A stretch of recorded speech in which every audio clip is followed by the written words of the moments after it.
What about the unit that attacked us in the mist? You knew something about them. That wasn't my first run-in with them. It happened right before I was captured by the Soviets. We were on the Zero line that day, the Afghan side, on our way back from training the Mujahideen at a mountain camp in Kunar province. There's a lot of that work in Afghanistan. Most PFs shy away from it because it draws too much attention. But for us, that was the whole point. The job itself went great. We just had to make it back to a tribal area in Pakistan. But all of a sudden, visibility got real bad. It was no sandstorm. Our point man gave this strange report. He said he could see skulls in the mist. Skulls? The next moment, he went silent. We scrambled into formation, right before his arms and legs came raining down on us. It was always supposed to be a dangerous mission, so I had Diamond Dog's very best with me. We were calling out to each other. But one by one, the voices just went dead. Whatever happened to me, I lost consciousness before I knew it. When I came to, I was in a Soviet camp, tied to an interrogation chair. Could they be some new Spetsnaz unit? No. The ones that interrogated me were just the average rank and file. Whatever group attacked us, the way they moved was just insane. And that mist, appearing out of nowhere. The Soviets don't have tech like that. If they did, Ocelot would have heard about it. I doubt the West does either. Otherwise, the folks at Langley would be sleeping a lot easier. Why'd they come after you? Wish I knew. I'm the only one who survived. Though I don't think they planned it that way. If I was their target, they wouldn't have just handed me over to the 40th Army. Whatever the case, we need to watch our step until we know who they really are. And boss, if you ever do run into them again, don't try to take them on. You just get the hell out of there. When I first started dealing with Zero, with Cypher, it was a somewhat parasitic relationship. Though, a mutually beneficial one. Cypher had no army of their own, so they wanted us. They wanted our strength. They approached me as a potential business partner. But they had other motives. Cypher coaxed us into Central America, into that US-Soviet proxy war, to fuel Mother Base's growth. Once we were big enough, they'd force us to join them. That was the plan. That's why they had Pa, still Zeke. Right. And if we refused, she would use Zeke to fire a nuke from Mother Base. The world would consider us a liability, and countries would unite to destroy us. We stopped the launch. And yet they still took us down, through that fake inspection they orchestrated to cover up their sabotage. That power Cypher wanted. We don't have it anymore. So why are they still after you? Is it just the fear of leaving you alive? I don't know. Was Zero really... All I know is the man I knew wouldn't want this. What do you mean?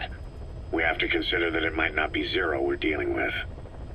We know virtually nothing about Cypher anymore. How big they've gotten, what they want, or even who they really are. The new Mother Base started out as a test drilling rig operated by a mineral resources supplier, but their project fell through. The Seychelles government was happy to hand the place over to us. It was just scrap on stilts. So with a few dummy construction companies set up as fronts, we started renovating the half-finished rig. From the outside, it looked like the project was back on rails. Kaz, you... What? I see what you're doing. Recreating the Mother Base we had 9 years ago. Only this time. That's right. The Mother Base Cypher thought they destroyed will return from the grave to kill them. We'll prove to the world that we were the victors. And if we lose again? They can't fool us the same way twice. Now our enemies are in plain sight. And when our organization gets too big, we split it across companies.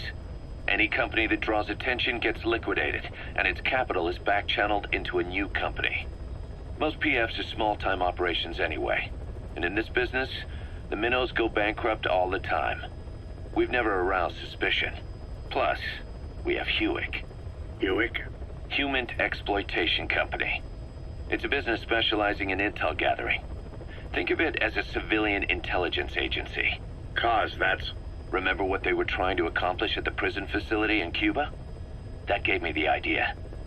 We dispatch moles into conflict zones around the world, and each sets up an intel network on site.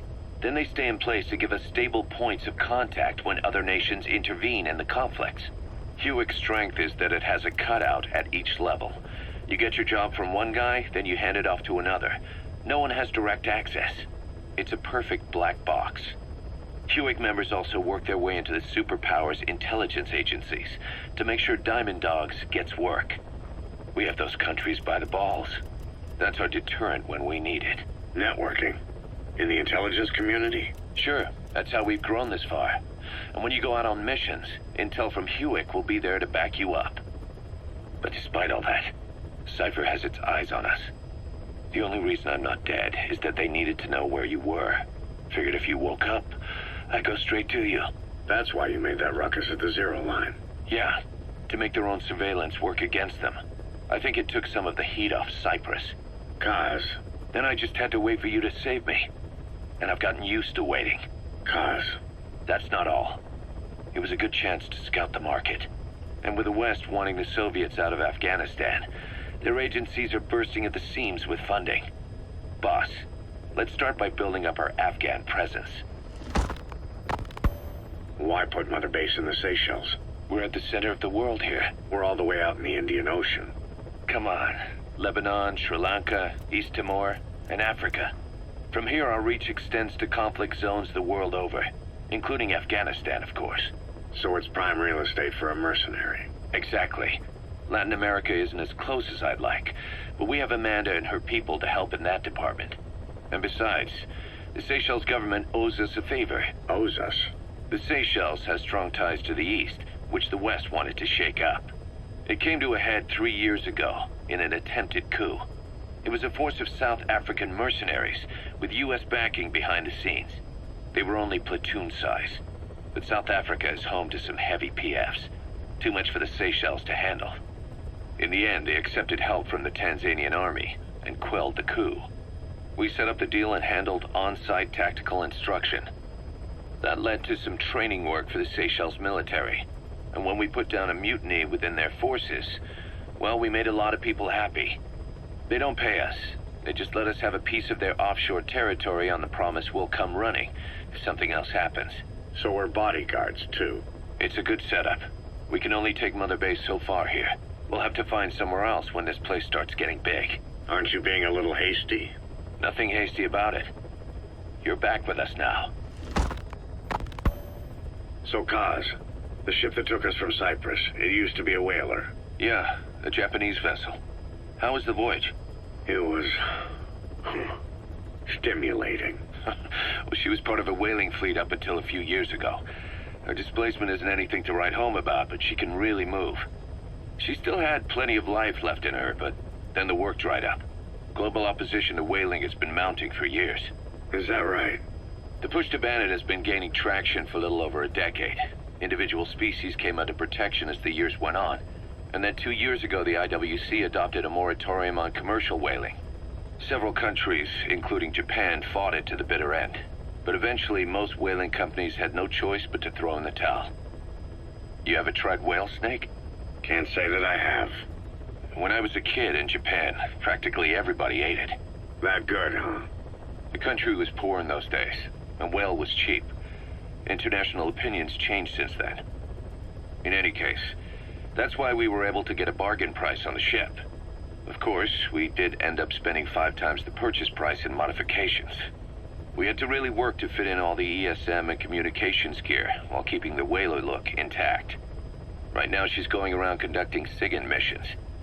In the future, we plan to use her as a communications relay base between you and Mother Base, and also as a chopper resupply vessel. Diamond Dogs. The word diamond originally comes from the Greek adamas. It means indomitable, unyielding. Other words for the stones often mean eternal bond, fortitude, or purity. The same is true of the Star of Bethlehem flowers you laid on the boss's grave. They represent innocence, as well as chastity, yielding to no man while maintaining one's virtue. In other words, staying loyal to something. Ocelot said the number of private forces is increasing, and they've modeled themselves after us. They're a far cry from the likes of us. But why? 9 years ago, we made enemies of the world as a nuclear-equipped force, independent of ideology or state. Yes. Sooner or later, the real UN would have stepped in. So why are they giving these PFs free rein? That's our fault, too. What do you mean? What happened 9 years ago was a real problem for a lot of people. An organization as big as ours, with our facilities, was wiped off the map. Not an easy thing to hide. But if our existence came to light, so would the names of our clients. We had contracts all over, east and west, from superpowers to banana republics, the lot. Our clients denied all association with the likes of us. They had to make sure things didn't blow up on them. But at the same time, they missed us. They really missed us. The demand for armies for hire was as strong as ever. The international community turned a blind eye to what happened to us, despite still needing people who could do our jobs. History couldn't afford to lose us. As soon as we were gone, they needed a replacement. So private forces spread everywhere. And they're all just a phone call away. But still. I know. PFs are totally different from what we envisioned. Nation-states, revolutionaries, terrorists, they have a lot of clients, and Cypher is one of them. Cypher stays anonymous, but I know their work when I see it. In the eyes of those clients, the world's PFs are all just expendable pawns. The clients don't have to worry about losing their own men. Nobody knows they're involved, and PFs are cheap. In short, the world is chewing up soldiers and spitting them out. Even some of the old Mother Base's survivors are still working for PFs. Some guys created their own smaller forces. Others were taken on by emerging PFs. Everybody's gone their separate ways. But none of them are living their dream, because they're not fighting with you.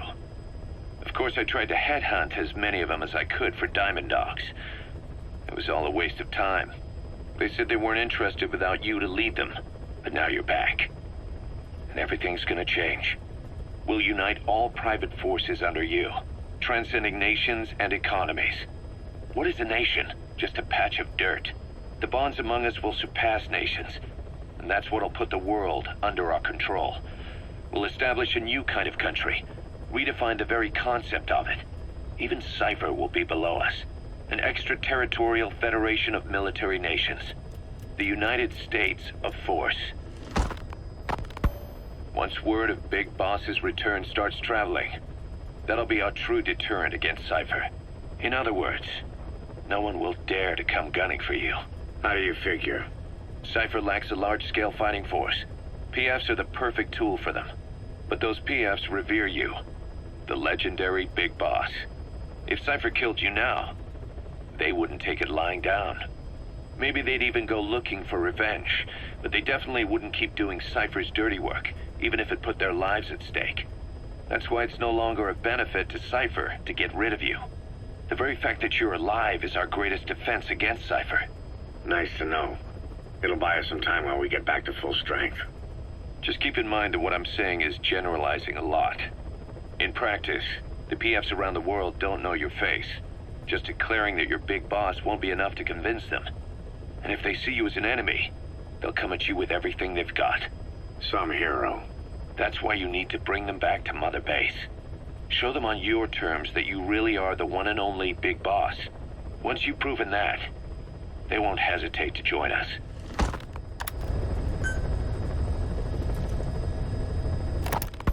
We were lucky to get our hands on that cyborg arm developer. There's no one in Diamond Dogs who can so much as maintain that thing. Bionic arm, not cyborg, if you go by what he calls it. But you're right, the East is light years ahead in bionics.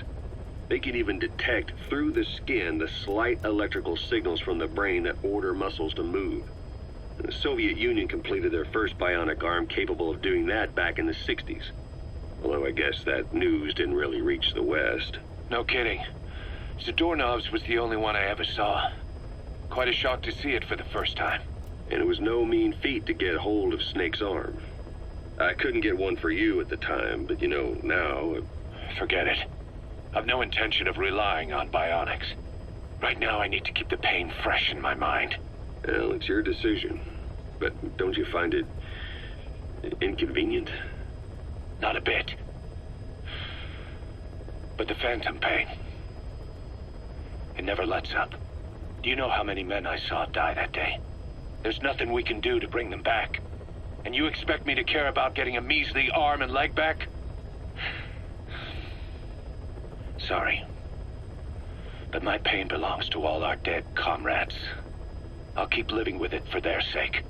It'll guide me straight and true until I've gotten them the vengeance they deserve. Diamond Dog's intel team specializes in information gathering, mainly HUMINT and SIGINT. They plant scouts and moles in the field.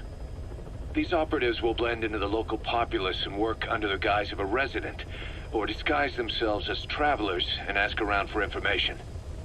They observe targets using various hidden bugs, cameras, and transmitters, and by tapping their satellite and phone communications. Analyzing all this information creates a clear picture of how wars and the PFs fighting them are changing. This data can also be used for threat assessment when deciding whether to accept contracts from certain clients. And during missions, the intel team keeps track of target locations and produces FOM predictions, reporting mission-critical information based on real-time remote observation of changes in the AO. What you hear from us over the radio is based on how we interpret the data gathered at the command platform. However, intel team operatives go unarmed in almost all situations to avoid revealing themselves to the enemy. Some will carry a knife, but most have nothing at all. As such, don't expect them to help you take on heavily armed adversaries like PF soldiers. Think of them as entirely passive in the hot zone. Plus, they use all manner of techniques to remain inconspicuous in the field. If you ever spot one, you'll have some serious explaining to do. So remember, their specialty is espionage.